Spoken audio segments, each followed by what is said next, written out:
I'm with Jeries Awad, and we're talking about woodwork, working in olive wood. When did you start working in olive wood? From 1981.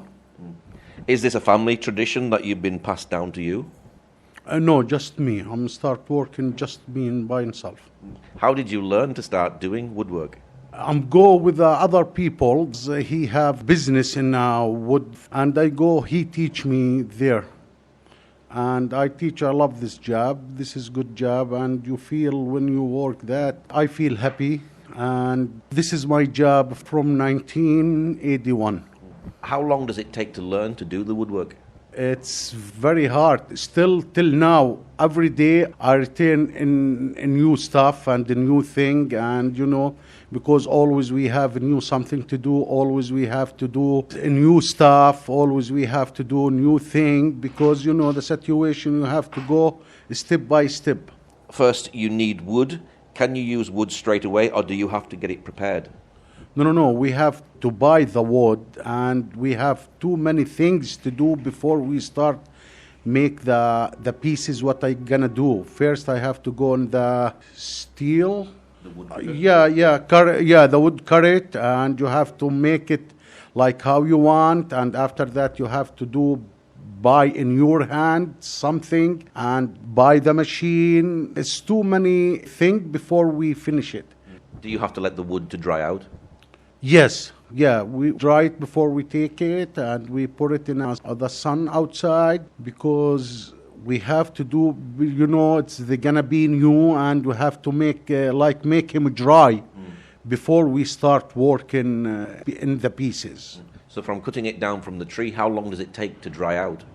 Maybe a month and a half to a month to put him in outside to the sunny, and you see it in the sun, you see it, and we start working in the steel cut machine, and we start from there. Like I gonna think like the pieces, what I gonna do before I'm start cut it in the machine, and I make it in the size. I think what I gonna do, and I'm start from there.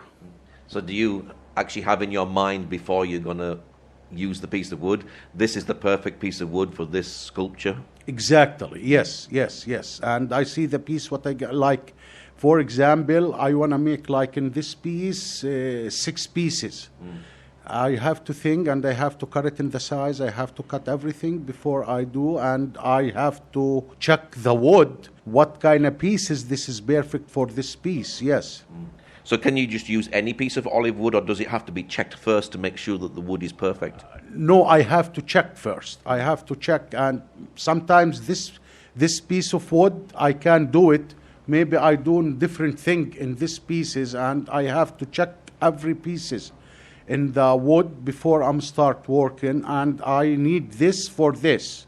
You know what I mean? Like I have the piece in my mind, and I have the piece with me like the copy, and I check the wood in these pieces. And after we go from there to go piece by piece, and we check maybe this piece is in the wood. Before I'm start, I can do this piece, maybe this pieces they go with this wood. Can some pieces of wood be actually bad, that you can't use them at all? Oh yeah, of course. Yes. Sometimes we can do nothing, like they go in the garbage. Is it just olive wood you work with, or do you work with other woods as well? Always wood, and we make brooms, yes, too. And I teach the people, I teach them how they make it, and we teach the people like if they can see, and other people like they have something a little bit disability, I can teach him. And I have good people, they help us. Now you carve the olive wood. What sort of carvings do you make? It's everything, like pieces for the holidays, like a Christmas stuff. Yeah, and too many things we do. Like we do a lot of things from the Christmas and from the Easter too. And something good, like I hope I can see your picture, but this is the radio. I can't show the people what I have, but too many things we do. So you'll do like a carving of Jesus, maybe holding a sheep or something like that? Yes, and the family, Miriam's and Joseph and Jesus, we do together, and sometimes we make him 12 pieces together, how they born in Bethlehem and where he born in Bethlehem, stuff like that. And we do crosses, we do the Jesus, yeah, too many things we do. And a praying hands as well. Yes, like maybe 60 or 70% we make him by hand. Yeah. And how long does it take to make one of these sculptures that you do? If that depends how is the pieces. It's big pieces, small pieces, middle pieces. That depends how is the pieces. Sometimes they take me, it's one piece, they take me maybe all a day or 2 days. Wow. Yeah, but I can make it like piece. Like if I want to start with at least 6 pieces and up. Yeah. And this is art, isn't it? Yes, yes. Yeah. And is this very popular here in Bethlehem, olive woodworking? Yeah, a lot of things, especially in Beit Sahur, they work too many people in the wood, in the Albus wood. But now because they come up people from US, from England, from Germany, and they buy this stuff. But now it's a situation because Corona stuff, we can't sell too many things, and always we ask for help. Somebody he can help us because we're gonna keep the people working here, the disability people, and we help him. We're not working for the money, just for the money. So Corona's really affected the situation because you got no tourists coming in, and Bethlehem's built on tourism. Yes, exactly. The Corona, she make a lot of bad stuff for us here. What's your favorite piece to carve? I love everything. Like I like do the cross and the Jesus, and I like do it's something small stuff, and I like do the Haloland family. Yes. Now you're teaching disabled people also as well. Is it easy to be able to teach them how to do this work? Yes, I teach them how to do this work, but not every work they can do it. Like I do stuff, and I tell him like they make a small thing, but they make it good. When I tell him do this, he do exactly what I tell him, and this is smart people I have. We can teach him good. And you know, when they go back from here, the school, when they done teach him, maybe he go work in somebody, maybe he do his small business like him. Well, we try help these people, that's disability people. It's giving them dignity, isn't it? Yes, for them, the future. We give him, they can live by himself, who don't need help. He start, like what I said before, a small business for him. And we know some people, they was here, and when they done here, they go out, they make a small, very small business for him, but he can live. Yeah. Do you have to be very careful and very concentrated when you're doing this type of work? Yeah, I focus with him, of course, because if somebody he make something in his mind, and if he makes something wrong, I focus with him, and I don't keep him.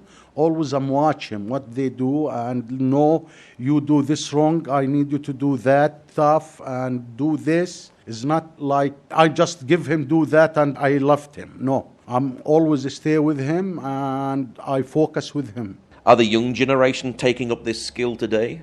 No. A lot of people, they don't need this job because now we start losing the people because it's not really, they don't make a lot of money in this stuff, and especially in this situation with Corona, a lot of people, they close the business and they go work or anything else because no people, tourists, yes, tourists, and we can sell what he make. And if he can make a money, how he gonna live? A lot of people, they think they go out in a different job, and the young people, they don't start make it.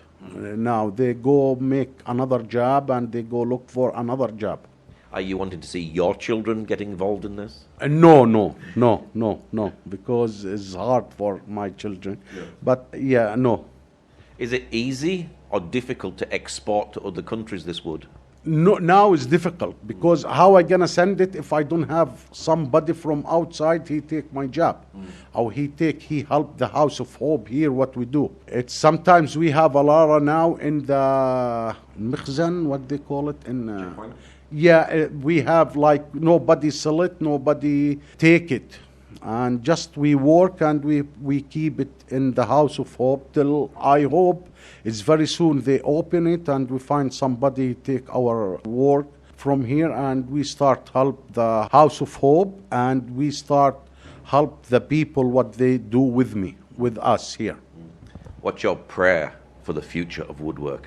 Well, we pray we go in the corona and the situation, they're gonna be back like before. It's a lot of tourists, they come in here and we see what we do, and a lot of people, they come visit us, they help us, and they buy our stuff from us. And I hope, we pray for that. Okay, Jeries, thank you very much.